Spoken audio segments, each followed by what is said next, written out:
جبریل و ابلیس۔ جبریل ہمدم درینہ کیسا ہے جہان رنگ و بو۔ اب یہاں سے اقبال کے علم بیان کا آغاز ہو گیا ہے۔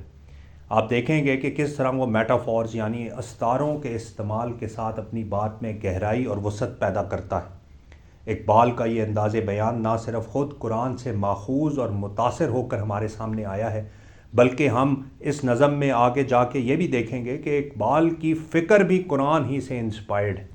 یعنی جب جبریل ہمدم درینہ کہہ رہے ہیں ابلیس کو، تو وہ اس واقعے کی طرف اشارہ کر رہے ہیں جو قرآن میں ملٹیپل ٹائمز رپورٹ ہوا ہے۔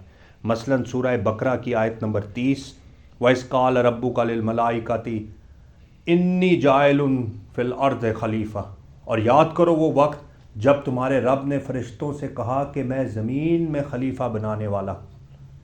یا سورہ صاد کی آیت نمبر 71، وَإِذْ قَالَ رَبُّكَ لِلْمَلَائِكَةِ إِنِّي خَالِقٌ بَشَرٌ مِّن طِينٍ، یاد کرو جب تمہارے رب نے فرشتوں سے کہا کہ میں گارے سے انسان پیدا کرنے والا ہوں۔ تو یہ اس قدیم واقعے کی طرف اشارہ ہے جب اللہ نے انسان کی تخلیق کی اور اپنی تمام مخلوق کو حکم کیا کہ انسان کو سجدہ کرے۔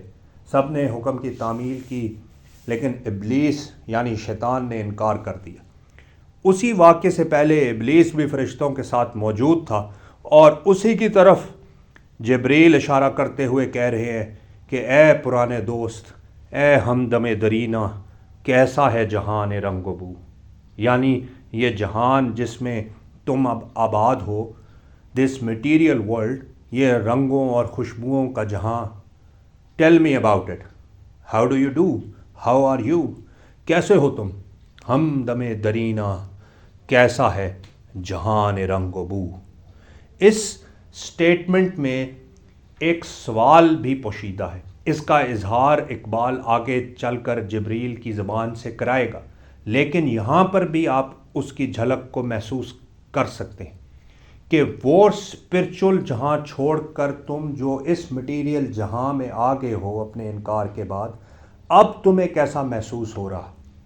کوئی ریگریٹ یا کوئی ریمورس، کسی قسم کا پچھتاوا، تم نے جو انکار کیا تھا اس پر کوئی ملامت؟ تو یہ سارے سوالات اس ایک سٹیٹمنٹ میں ہمدم درینہ کیسا ہے جہان رنگ و بو اس میں پیچھے چھپے ہوئے ہیں۔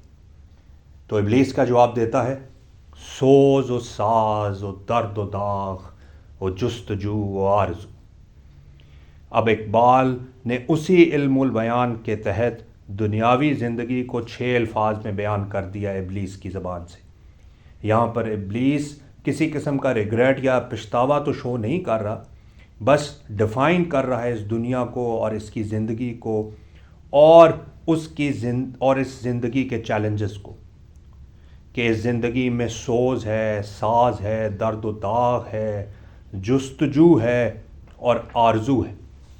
ابلیس کی بھی ایک آرزو ہوگی جس کی وجہ سے اس نے انکار کیا ہوگا۔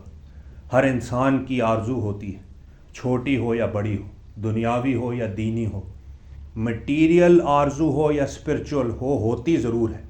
اسی آرزو کے ارد گرد اس کی زندگی کا سفر ہوتا ہے۔ اسی آرزو کی خاطر اس کی زندگی میں ایک تگ و دو ہوتی ہے، وہ محنت کرتا ہے، شب و روز اس محنت میں اپنا پسینہ گراتا ہے۔ اسی آرزو یا اسی خواب اور اسی ڈریم کو پانے کے لیے اس کا جو سفر ہے اس کا نام جستجو ہے۔ اور اس جستجو کے سفر پر وہ جو تکلیف اٹھاتا ہے، جو محنت کرتا ہے، جو پسینہ اور خون گراتا ہے، وہ سوز و ساز ہے۔ اور جب اس راستے پہ وہ گرتا ہے یا اس کو ناکامی کا سامنا کرنا پڑتا ہے، یا وہ اس مرحلے سے گزرتا ہے جس کو وہ ناکامی اپنے لیے سمجھتا ہے، تو وہ درد ہے اور داغ ہے۔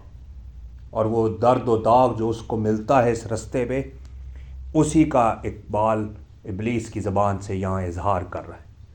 تو انہی تمام مرحلوں کو اور زندگی کی تمام حقیقتوں کو ابلیس ڈیفائن کر رہا ہے، سوز و ساز و درد و داغ و جستجو و آرزو۔ ہمدم درینہ کیسا ہے جہان رنگ و بو، سوز و ساز و درد و داغ و جستجو و آرزو.